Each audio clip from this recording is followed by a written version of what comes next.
Tinabla na ng Meralco Bolts ang series. TNT natalo na nga, may bad news pa. Bol posibleng hindi na makabalik this conference. Naghahanap na nga ng bagong import na pamalit ng TNT.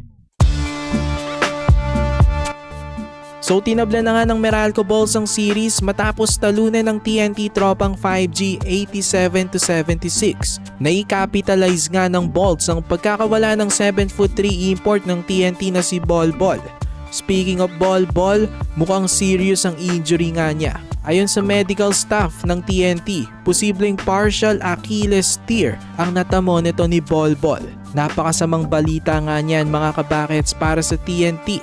Hindi pa alam kung sino ang ipapalit ng TNT, naghahanap sila. Marami nagsasabi na baka si RHJ daw ay babalik. Alam natin ang halaga pa naman ni Bol sa team, pero wala tayong magagawa kung di pagdasal na lang na hindi maging major injury. Kapag major, hindi na makakabalik itong si Bol maski sa finals kung makakapasok ang TNT. At ang laking kawalan nga nun, hindi lang sa TNT, pati sa buong PBA. Maraming fans ang na-excite pa naman parate na makita itong si Bol. At ang taas ng ratings ng PBA. So sana hindi nga malala ang injury ni Bol.